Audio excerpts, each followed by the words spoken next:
Let's begin.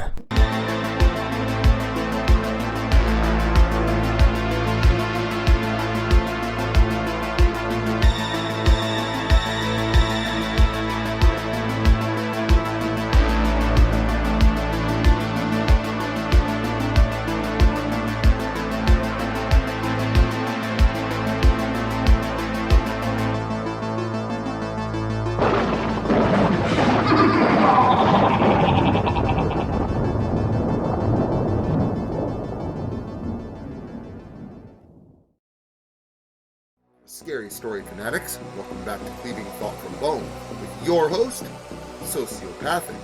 Seems the more you learn about the lake, the more you have left to learn. Get ready for an all-new tale from the shore, written by me, the Black Woods of Locust Lake.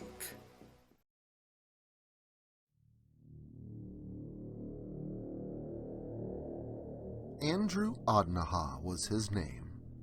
An outdoorsman is what he considered himself, and a thrill-seeker at heart. Andrew couldn't help himself. When he learned about the location, he knew that he had to go there. When everyone told him that he was crazy, that only made him want to go even more. Andrew wasn't a big guy by any means, but he wasn't small either. He was sturdy enough to handle himself in most situations, and had enough sense in the woods to survive without supplies if necessary. But now, as he stuffed a leather journal into his knapsack next to the rest of his belongings, he realized that none of that mattered. His name, his age, and every precaution that he'd made, his life itself, meant nothing here. He wished he would have realized it from the start, but it was too late. Even now, trying hard to muster up the energy to flee that would surely pursue him, he found it difficult to move his muscles. He had lost his tent and other valuable equipment days ago. He had run out of food at about the same time, and for some reason was unable to find anything of sustenance in this entire forest. It was as if the timberland itself was as dead as those who had reportedly come to this location. Vacationers, a summer camp, even a one-time bed and breakfast, all having been swallowed up by the history of this place, and Andrew's life was no different. And to top it all off, Andrew couldn't find his way out. He'd wandered off-trail a few days back, and once he was forced to abandon his camp in the middle of the night, he could no longer find his way back to the trail on which he had originally come. The entire mountain range was as littered with old logging trails as it was vacant houses and other signs of civilization. And although trees grew in abundance here, the life in the woods that would otherwise sustain him had been seemingly sterilized. Andrew heard the noise behind him, but did not turn to look. Not this time. Instead, the remaining amount of adrenaline that he'd retained released in a single burst that allowed him to sprint off in the opposite direction, down the mountain and deeper into the woods. Woods in which the bark on the old trees that grew there seemed darker than those in the forest that surrounded it. A black patch of woods within the deep, isolated forest. Little did Andrew know how close he was to his intended destination and his unavoidable fate. An old cabin, an overgrown fire pit, and 2 mounds of grassy earth atop a small hill nearby. Nothing else but the sign above the cabin door told him now where he was. Finally, Pine Ridge. I made it, and I have the proof He started, but as he reached around to his shoulder, he realized that the pack was not there. He must have dropped it in the dark woods on his way here, and while Andrew contemplated going back to retrieve it, turning back up the mountain from where he had just been, the terror that caught his focus would stop him short of making any such decision. The old, rotted wooden mask with black, hollow eyes and a sinister grin indicated a kind of dark, ominous, and sadistic glee in Andrew's misfortune that was soon to follow.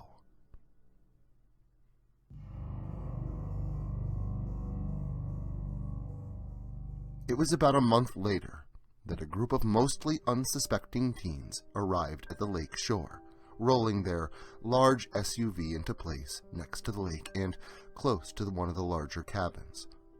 Derek, tall and thin with dark hair, stepped out of the driver's side of the vehicle. He had a low voice that made him sound a lot bigger than he actually was. He was the driver, but it was not his idea to come here. That honor belonged to one of the passengers in the back, Vicky. Vicky was tall with curly hair. She had a shy demeanor, but loosened up a bit once you got a few drinks into her. Beside her in the back seat was her fiancé, Sean. Sean was taller than Vicky, standing at about 6'2", his head peeking up over the top of the car as both he and Vicky climbed out as well. Sean was tall, a little bit rough around the edges, but one of the nicest people you would ever meet, as long as you were his friend. But mostly, the dude just liked to party. Finally, climbing out of the passenger seat once collecting her things, was Mary. Mary was Derek's girlfriend, and complemented his personality perfectly. She had long auburn hair and large doughy eyes, and although she was extremely intelligent, she was even funnier than she was smart. Together, the group of them began to unload the back of the SUV once Derek had popped the hatch. So, which one is it? This one, right? Mary asked Derek, pointing to the closest cabin to where they had parked. The large one directly on the lake itself, just across a gravel path from its shore. Yeah, that's the one. The park people told me that the key would be under a square-shaped rock at the end of the walkway leading up to the door. Alright. Vicky and I will get the place unlocked and set up. If you and Sean want to unload the car? Mary offered, more or less asking if she could help avoid unloading. Yeah, that's fine. I want to take Sean down by the lake anyway so I can push him in. Fuck you, Derek. I'm not trying that hold your breath shit. There's no drown, boy. That crap is all made up. Sean interjected, lifting a heavy duffel bag from the back of the SUV. I don't know, hun. Awful lot of people believe it for a reason. So you probably shouldn't test fate anyway, just to be sure. Vicky said as she walked off with Mary. Saying it best, Sean did not attempt holding his breath at Locust Lake, as the old legend inferred. The group of them chatted for a while longer about the myths and legends surrounding the place while setting up camp, and before long, they had completed doing so, with a little bit of time left in the day. The group decided to grab some party supplies and head out onto the trails, leading deeper into the woods for a small hike before sunset.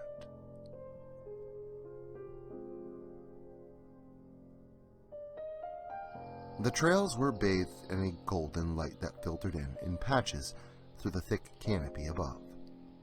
It wasn't long after they started walking that Sean stopped and pulled something from his backpack.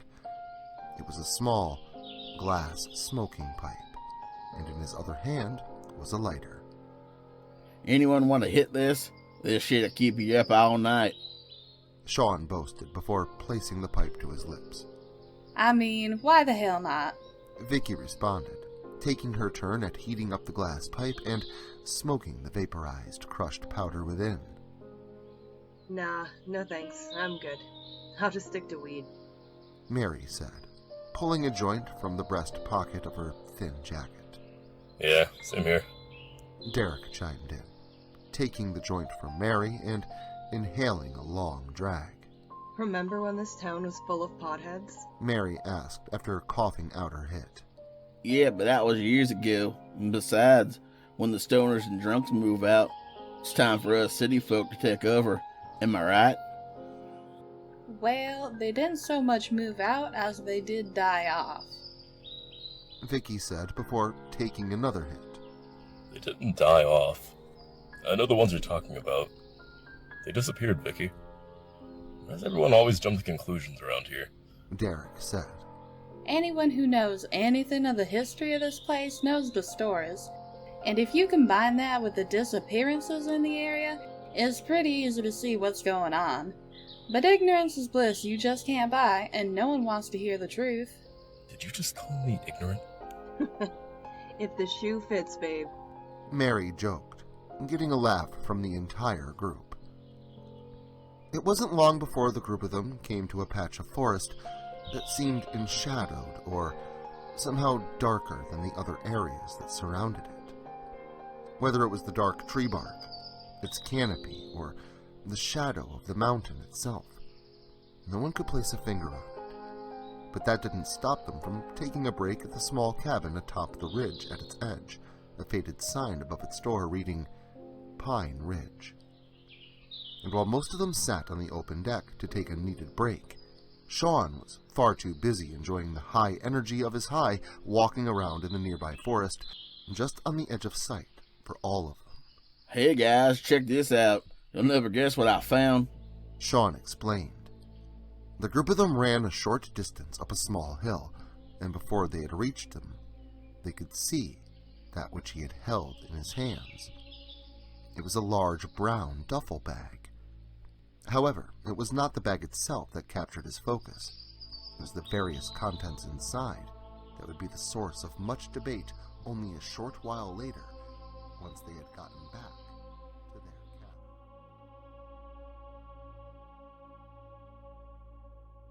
Come on, I want to see what these have on them. Derek insisted on playing the cassette tape that he held in his hands. I don't think we should be messing around with this stuff. There was money and drugs in that bag. Someone is gonna come looking for it. Mary spoke up. Finders keepers. And besides, that thing was sitting out there for a while. The moisture got into most of the blow, so most of it's junk now anyway. Sean said.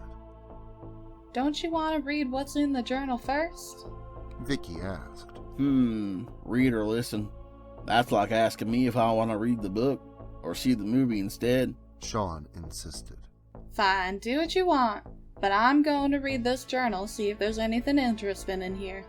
Vicky responded, sitting down and opening the leather-bound journal that she had pulled from the duffel bag. Inside the bag, the group discovered a journal, 3 cassette tapes, with a tape recorder still in working condition, and 2 8-balls of cocaine. Before Sean began working on salvaging as much of the blow as possible, despite the protest he was getting from the girls, he inserted the tape marked number 1 into the recorder and pressed play. Hey, well, not really sure what to say. I figured while I was out here I'd keep a diary of sorts. I honestly don't buy into all those legends, but if something does happen, at least there will be a record of it. If anyone finds it, that is. Most people don't really come out here, but that seemed to work out in my favor. I love the woods, and camping and stuff, so roughing it for a few days, or even a few weeks, sounds perfectly fine to me. And the like of hikers and campers assures I'll remain isolated, which was the plan anyway. I don't know how the cops got on to me. I took every precaution I could, way more than anyone else I know with skin in the game. I guess that's just how it goes sometimes. But good to have friends in high places, I suppose. If it wasn't for that tip-off, I would have been nabbed by now for sure. Wrongfully accused, of course. Anyway, the trail today brought me to an abandoned cabin on a thick forested ridge. I figured this is a good place to stop for the night. I'll head deeper into the woods tomorrow. All that's left to do is start a fire.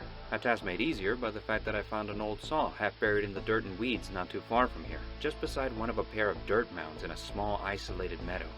Curious thing to find all the way out here, but hey, don't look a gift horse in the mouth. Really don't think we should listen to any more of this. Mary said, after reaching over and turning off the tape player. Hey, come on. I was listening to that. I don't know, Sean. We really shouldn't be tempting fate here. Derek responded nervously. Yeah, I'm not so sure you're right about that, Derek. What do you think you're gonna hear on that tape? Proof that the monsters here are real? Whether you hear that truth or not, it doesn't change what the truth is. Listen, if someone is here to get us, it's gonna come get us whether we know about it or not. Vicky spoke up after looking up from the journal that she'd been so invested in. I didn't say I was scared. Just... Tempting fate. That's what you said. Ain't no such thing as fate. Come on, pussies. I'm playing the next tape whether you like it or not.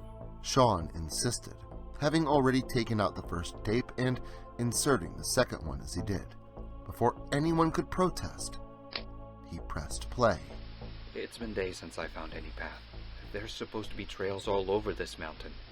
I did come very prepared, and still have food for a few more days rationed if needed, but I know I should have come across one of the deeper trails by now. Wandering off the trail was kind of a must if I aim to ensure that I avoid detection out here, but I'll need to make my way back to the road eventually.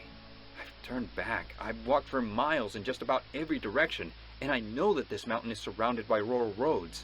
One would think that all I would need to do is head downhill, and at some point I would hit a road, or at the very least a forest stream that would surely lead me to one. And man, I really don't even want to mention this, but I know it's really there. I wasn't sure at first, but now I am. I hear things in the woods at night. It sounds like someone lost, someone crying far off in the distance of the woods. I can't tell if it's a girl or a child, but it's definitely human, though.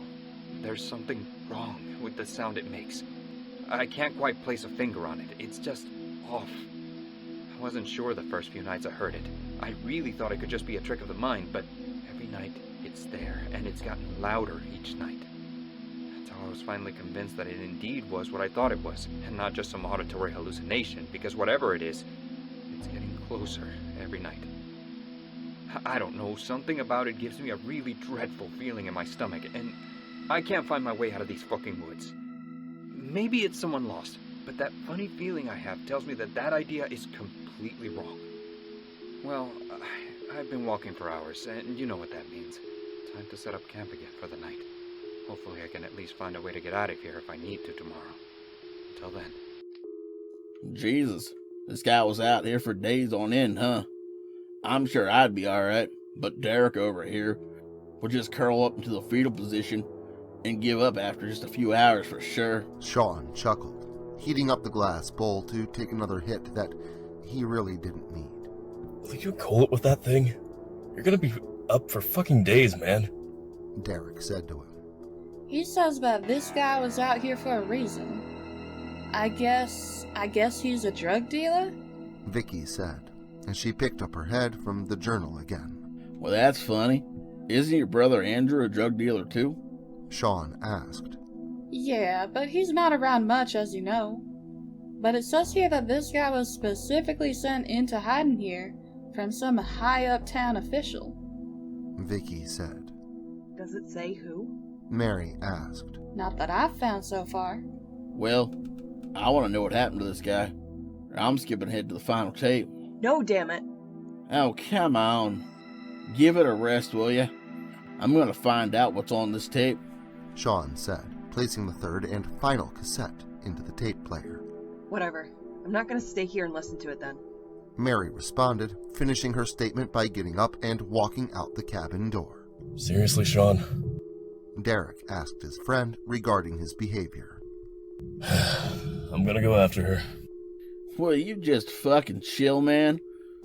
Take another hit off your pussy-ass pop pipe or whatever, and let her cool off. Sean told him, pressing play on the tape recorder. It's been days since my last recording. Like I said before, when I finally caught up to the thing, that monster crying in the woods the night it finally wandered into my camp, I finally understood. That thing is no little girl, and although it sounds like it's crying, its eyes are menacing and evil, and if I wasn't mistaken, glowing with an eerie shade of red. Her skin is pale and her form gaunt, covered by tattered animal furs like some kind of fucked up, walking, crying Native American corpse. My God, what the fuck is going on around here? The good news is, I think I finally found a path back to camp, and it's not quite sunset yet. Maybe with a bit of luck, I can get out of here before nightfall. Wait a minute, what's that? Oh man, fuck this. I honestly hope no one ever hears this tape, any of them, because if you do, that means I didn't make it out of here. Wait, so this was that guy's final entry? So that means... Sean began after pressing stop. That means he never made it out of here alive. We need to get the fuck out of here and report this to someone. Derek insisted. Whoa. Let's not get ahead of ourselves over here. You don't know that for sure. Well, I'm done with all this shit either way. I'm gonna go find Mary. Whatever, you pussies. You go do that. Sean said as Derek closed the door behind him. There's nothing else in this journal either. Damn it, I guess this whole trip was a fucking waste. Vicky said. Yeah, wait, what? Sean asked. It was at that moment that Derek could be heard screaming from just outside the cabin door, alerting both Vicky and Sean. They would not get the chance to run to his aid. Outside the cabin, only a few feet away, Derek discovered an odd-looking object, bulbous and fleshy, and muddying the ground around it. Its form and shape were so foreign, he didn't immediately recognize what it was at first. Even when he saw that whatever it was wearing a pair of blue jeans, he failed to make the mental connection. But next to it, only a few feet away, Derek spied something odd that had not been there before, just near to the footpath leading up to the cabin door. It was a stick, about 5 feet long, sticking straight up out of the ground. But it was the object perched atop of it that grabbed Derek's immediate focus. It was a roundish object, sporting long locks of curly, wavy brown hair and dripping muscle fascia at its base, falling from the dangling bits of meat still attached to the skull beneath. It was Mary's decapitated head, and before Derek could scream, it seemed as though Mary's distorted, horror-frozen face screamed silently for him. But a moment later, Derek had found his voice. What the fuck was that? Sean asked, his attention now diverted from what Vicky had said to the more pressing matter at hand. Both Sean and Vicky stood to their feet and took a few steps towards the door. The door exploded inward from the outside, sending splintering wood flying into the cabin with a cacophonous cracking boom, caused by the large object that had been thrown through it, sailing limply to the floor of the cabin before sliding across it to the wall in the back with a wet thud. It was Derek's mutilated and eviscerated corpse. But neither Vicky nor Sean paid him any mind. Instead, each was now focused, locked on the tall figure that loomed in the doorway. It can't be, Vicky said with surprise. Well, it can be. Whatever it is standing right there, and we need to get the fuck out of here. Sean screamed, ready to run for the nearest window. No, it's him. Vicky responded calmly, not taking her eyes off of the tall figure in the old wooden mask. Wait, that freak killed our friends, and he doesn't look too friendly. I don't care who he is or how you know him. We need to leave. Sean said, tugging at Vicky's arm, and Jacob stood still and had not yet moved. No, that's Jacob Treagle. Wait, Triggle, that's your last name? Sean responded with shock. Yeah, you dumbass. Jacob was my cousin, and Andrew, the guy on those tapes, was my brother. Andrew can't be dead, don't you understand? He's not going to hurt me just like he wouldn't hurt Andrew. Are you nuts? Your brother? Why did you... Wait, you bitch. You wanted to bring us here to look for him, didn't you? Sean exclaimed, but Vicky never answered. Because as he did, Jacob stepped forward with a lunge, plunging the broken-off pull saw so far into Sean's back that it penetrated through him and partially into Vicky. Jacob pulled back on the handle to release the blade from his victims, but only succeeded in withdrawing Sean from Vicky. The blade stuck on Sean's ribs. As Jacob struggled to rid his weapon from the corpse, Vicky stumbled around him and out the door, running on complete adrenaline. The group knew that there wouldn't be many people camping here, if any, and thankfully, Derek had left the keys in the vehicle, dangling from the ignition.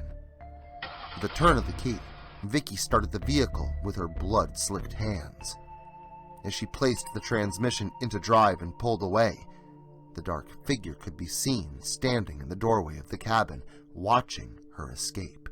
A moment later, she had rounded the corner and escaped his vision altogether. However, Vicky quickly grew weak. Her vision started to blur, and in her dying drowsiness, she crashed into one of the many trees that lined the road.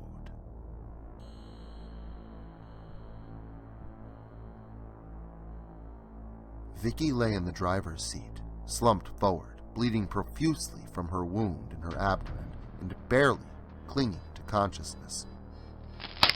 However, she was still aware enough to hear the twig snap nearby, and a moment later, eyed the dark shape standing outside the open driver's side window. The creature stood there, looming, watching her slowly die, and only slightly cocked his head to the side, as if in wonder.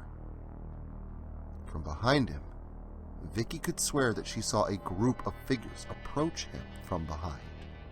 Another tall man in a tan coat, a stitchwork black mask covering his face. A mostly rotted, zombified woman in ratty business attire, whose jaw hung slack at one side. A creature with long appendages clinging to the trees above them, its frame gaunt and its eyes missing, and its bones cracking with each movement. A small wooden puppet that looked much like a short, sinister, horribly burned man. A girl in grayed, dirty clothes, a deer skull covering her face, and behind them all, a pale Native American woman wearing old animal furs and a woeful expression on her face. And just as Vicky finished observing each one of these figures, it was the woman with the slack jaw that spoke up. And somehow, Vicky knew that she spoke for all of them. Do it, Jacob. Kill her. She deserves to die like all the rest. Vicky whimpered, trying to speak, but it was of no use. The man in the wooden mask walked forward, reached into the car, and with a single twist and long pull, Jacob tore Vicky's head from her shoulders. As Vicky's headless body spurted blood from her neck inside the car like a lawn sprinkler, Jacob simply turned and walked back into the forest with the rest of his evil kin, holding the trophy that he took for himself with him, the head of Vicky, his cousin by blood.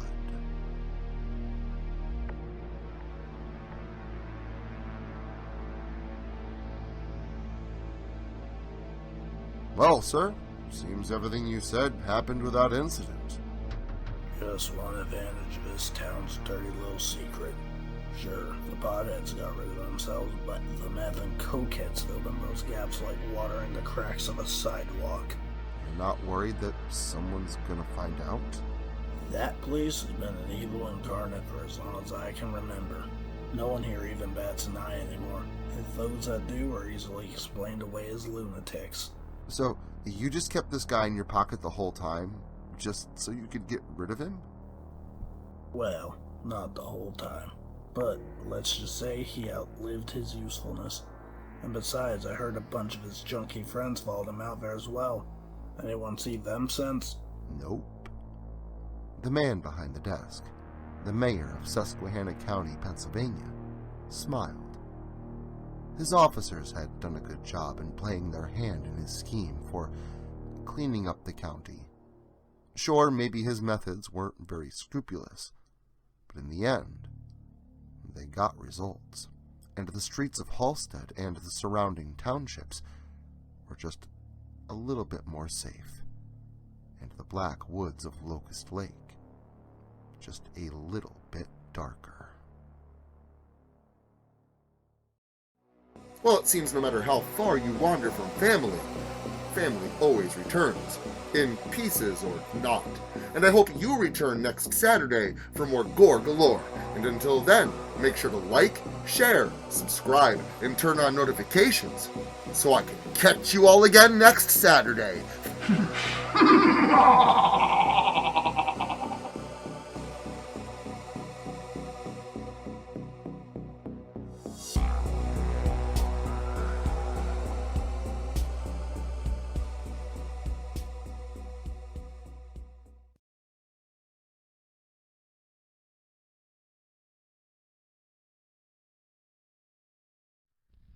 Social media can be very unpredictable, especially regarding horror content. If this content gets removed, all new content will be simultaneously presented on various websites provided in the description to this video. Make sure to follow me in other digital spaces so that you never miss out on the terror. Also, if you like this video, make sure to leave a comment and hit the like button. It helps the channel a lot. If you're new to the channel and you enjoy what's here, consider hitting that subscribe button and the notification bell so that you never miss an upload. Writing is a dream of mine, and it's all of you that make that dream come true.